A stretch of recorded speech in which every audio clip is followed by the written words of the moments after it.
Boa tarde, galera. Nós estamos aqui, uma live ao vivo, aqui da minha casa, aqui da minha residência e de maneira muito especial de um dos locais que eu mais gosto na minha casa, né? Que é o meu espaço de leitura. Nós estamos vivenciando um momento muito difícil, um momento difícil do Brasil, do mundo, né? Da humanidade por completo, e naturalmente esse período nós vamos atravessar, porque nós já atravessamos muita coisa ruim ao longo da história. Nós já atravessamos fases de grandes epidemias, e eu conversava há pouco agora com os amigos aqui sobre uma das epidemias que assolou a Europa no século XIV e que especula-se que tenha matado cerca de 1/3 da população europeia, conhecida como peste bubônica ou peste negra, como diziam à época.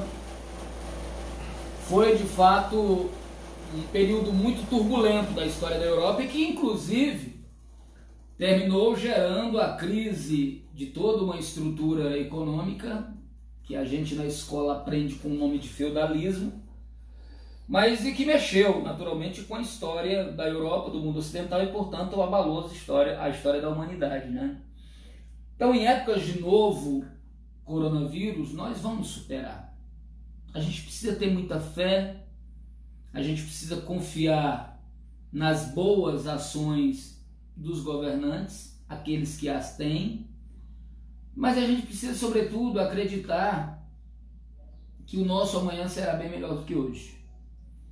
Essa é uma epidemia que tem abalado o mundo e, no caso específico do Brasil, tem se alastrado. Isso tem um impacto, naturalmente, de ordem social, tem um impacto de ordem econômica, porque um dos princípios que a gente possa diminuir esse contágio exagerado é exatamente o processo de isolamento social. É isso que nós estamos vivenciando aqui. E eu quero conversar um pouquinho com você sobre essa questão. Nós precisamos entender que o isolamento social é importante e necessário. E é fundamental que as pessoas entendam que ele é necessário, o isolamento. No Newsmime tem morrido pouca gente. Outras causas, mortes, têm ocorrido de maneira muito mais intensa no Brasil e não se paralisou. Mas o grande debate dos especialistas, da Organização Mundial da Saúde, não é a questão da mortandade exagerada em si, mas é um contágio exagerado na população por inteiro e a impossibilidade do sistema de saúde dos países e dos estados brasileiros dar conta, o que geraria naturalmente um colapso terrível da estrutura de saúde, e aí sim nós viveríamos numa fase de caos estrutural. Então o isolamento social ele tem esse sentido, é que se nós de fato formos pegar esse vírus, que a gente tenha a forma gradativa da população ser infectada, mas ao mesmo tempo ter capacidade de recuperar-se. E não todo mundo pegando ao mesmo tempo. E aí nós vamos ter gente morrendo à míngua sem ter condições mínimas de receber um tratamento. Então esse é um sentido do isolamento. E não é fácil para nós brasileiros, que somos dados a andar na rua, nós brasileiros que somos dados a se relacionar, a se abraçar, nós brasileiros que somos conhecidos como povos calientes, povos quentes, de sangue quente, você imagine por isso uma determinação de ordem legal fazer com que as pessoas fiquem trancadas em casa. Então não é uma coisa simples, efetivamente não é uma coisa simples. Há uma necessidade de a gente sempre estar explicando, dos governos estarem sempre explicando. E aí nesse ponto eu quero, de maneira muito sensata e equilibrada, parabenizar as iniciativas do governador Flávio Dino, porque tem tomado, em meio a essa fase difícil, medidas acertadas, equilibradas, tem dialogado com o Ministério da Saúde, mas tem tomado medidas de caráter na área de prevenção, mas também algumas medidas de caráter fiscal, medidas econômicas, que possam diminuir o sofrimento de um povo que, além de estar em casa, para além disso, tem a questão da paralisia dos setores produtivos, e isto tem um impacto muito forte na questão do orçamento das pessoas, na vida prática das pessoas. Então o governador tem tomado muitas iniciativas a quem a gente agradece por, nesse momento, ter um líder de muita sensatez governando o estado do Maranhão.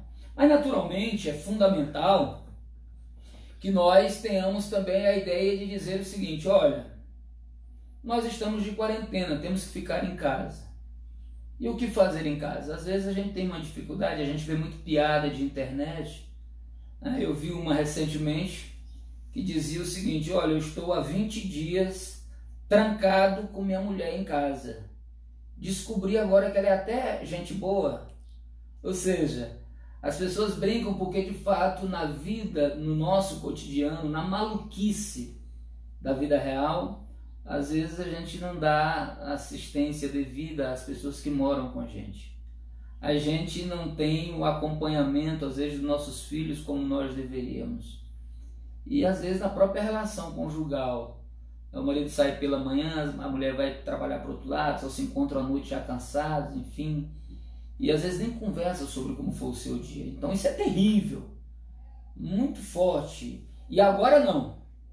Nós estamos todo mundo dentro de casa.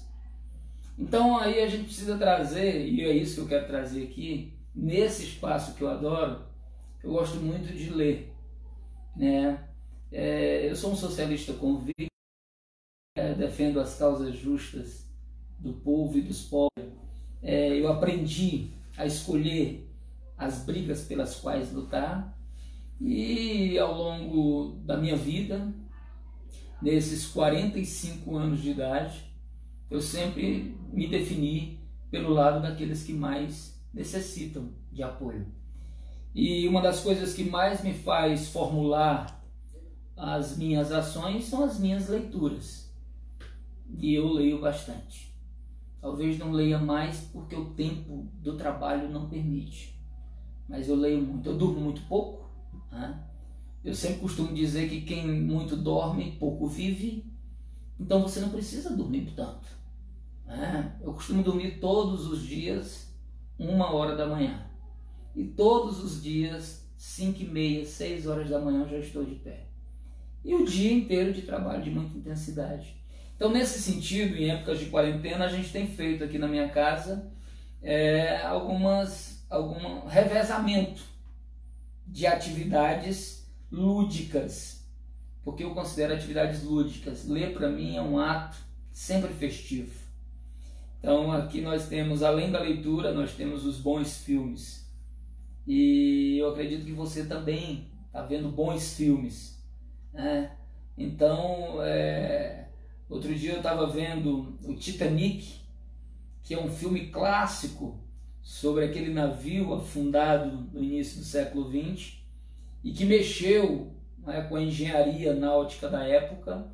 E é um filme muito instigante, não apenas pela característica da questão do amor, do sentimento, mas também porque engendra nas pessoas essa ideia da soberba. Porque na época dizia que o Titanic chegou-se a se especular que nem Deus naufragaria o Titanic. Na sua primeira viagem já aconteceu aquilo com aquela quantidade de gente morta.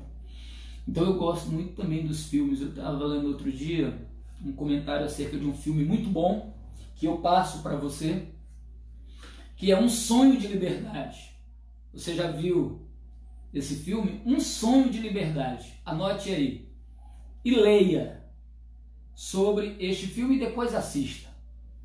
Um filme fantástico que fala a ideia de superação dentro de uma cadeia norte-americana, e depois de toda a resistência de alguém, ele consegue fugir da cadeia. E todo o entrelaço que passa dentro da penitenciária traz à tona muitas situações da subjetividade humana. Então assista o filme chamado Um Sonho de Liberdade. Eu indico a você. E quando eu venho tratar desses assuntos é porque a leitura, eu leio de tudo. Eu leio de tudo. Às vezes a minha mulher me pergunta, você está lendo o quê? Eu disse, não, eu estou lendo aqui uma receita, porque eu gosto também de cozinhar. E aí nessas receitas, ela fica brincando que eu leio tudo. E eu estava aqui mostrando alguns livros para meus amigos que vieram me visitar, 2 amigos que vieram aqui me visitar, e mostrando para eles que eu leio de tudo.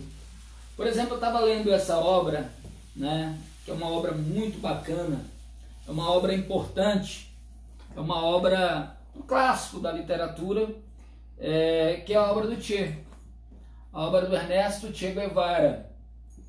Então, Che é um cara muito controverso, médico argentino, que criou a ideia de fazer a revolução na América Latina, abdicou de viver como um cidadão de classe média na Argentina e foi fazer revoluções pela América Latina inteira, a ponto de ter ajudado revolucionários cubanos a fazer uma revolução vitoriosa no ano de 1959 em Cuba. E depois vai lutar na Bolívia, vai lutar no Congo africano e termina sendo morto, assassinado em função das posições que resolveu adotar, em defesa dos trabalhadores e na contrariedade daqueles que ele julgava serem assassinos, ele julgava serem usurpadores do direito do povo. Então isso é importante, esse livro eu considero um livro muito bacana.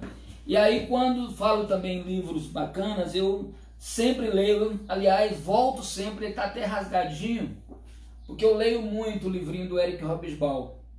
É um clássico chamado A Era dos Extremos, um dos grandes livros que o século XX produziu. O breve século XX é um clássico que faz um retrato desde o princípio do século XX, passa pelas guerras, passa pela crise mundial, entra no debate da Guerra Fria e traz à tona, que é isso que é importante, ele fala, tem uma habilidade de falar sobre o cangaço no Nordeste,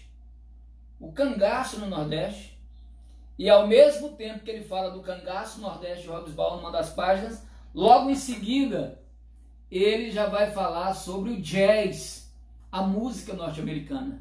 Então Hobsbawm tem essa habilidade multifacetada de escrever sobre temas variados com uma habilidade fantástica que lhe prende.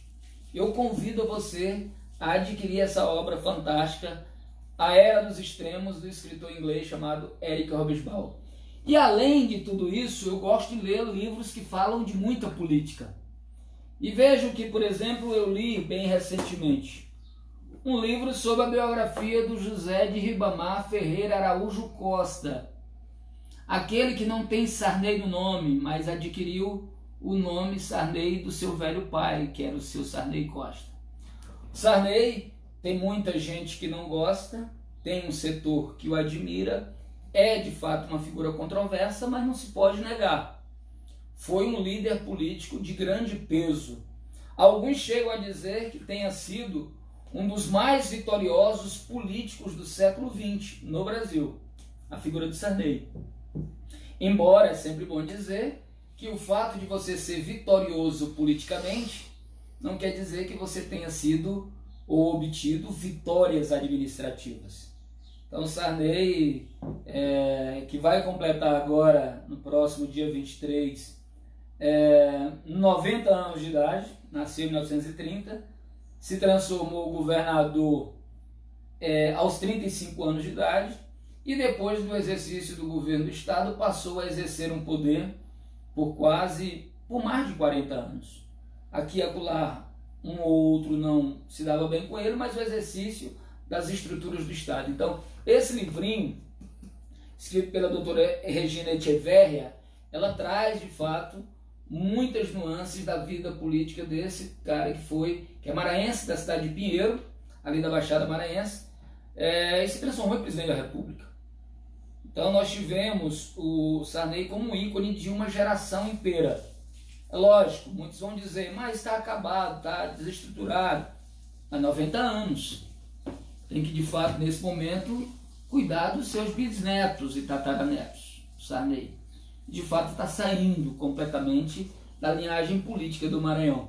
E lia também essa obra marcante, que eu considero marcante, chamada Arte da Política, do escritor Fernando Henrique Cardoso. O Fernando Henrique Cardoso, embora filho de elite, né, o pai era general, mas foi um homem muito conceituado nos anos 60 e 70.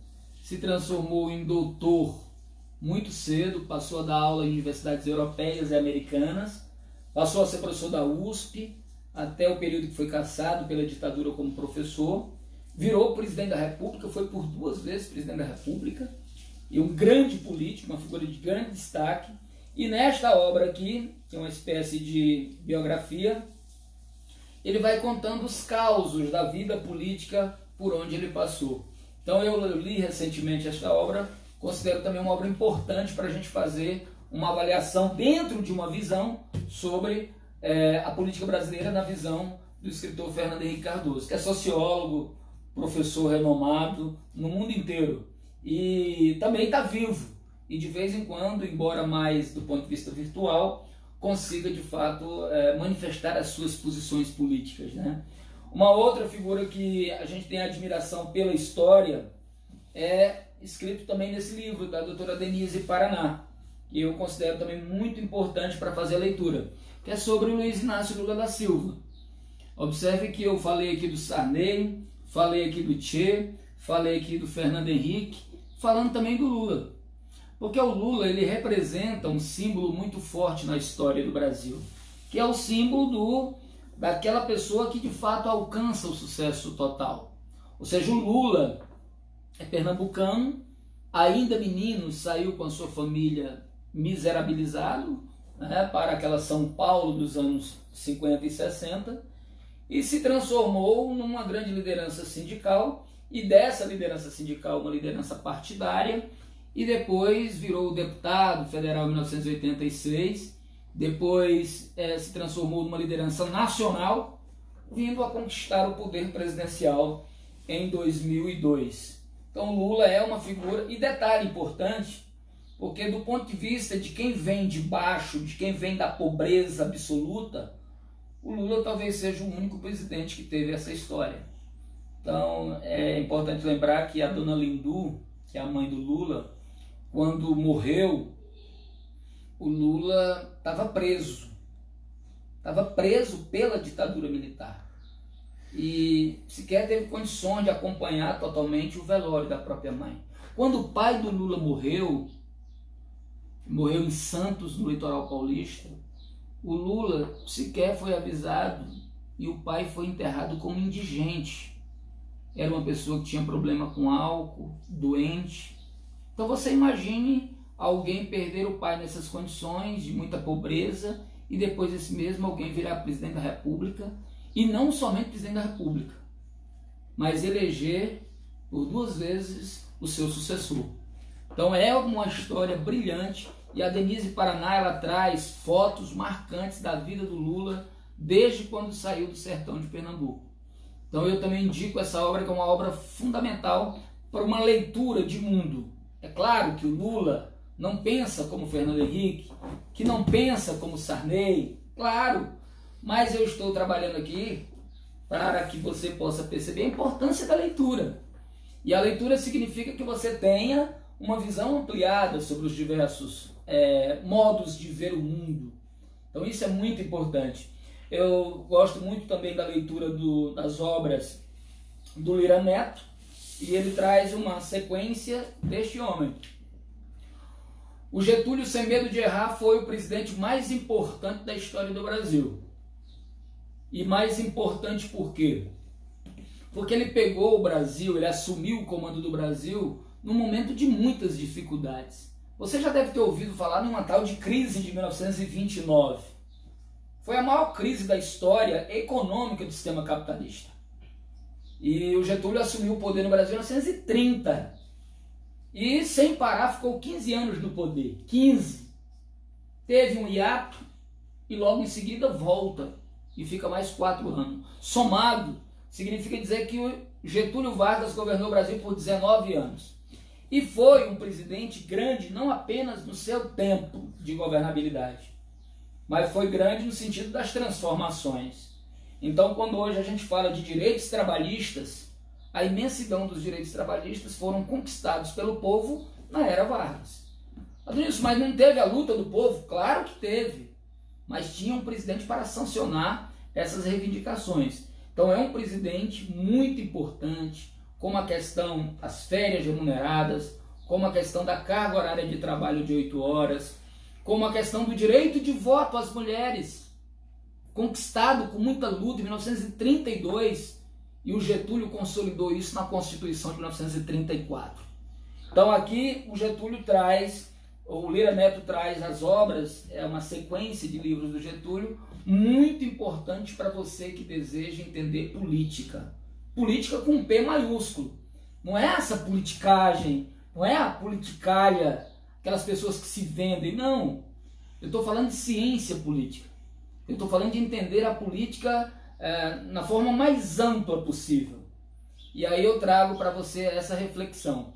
Também estava vendo outro dia aqui esse livrinho do Thierry Lentz, que é sobre Napoleão. É um mito da engenharia militar do século XVIII e XIX e se transformou numa referência na Europa.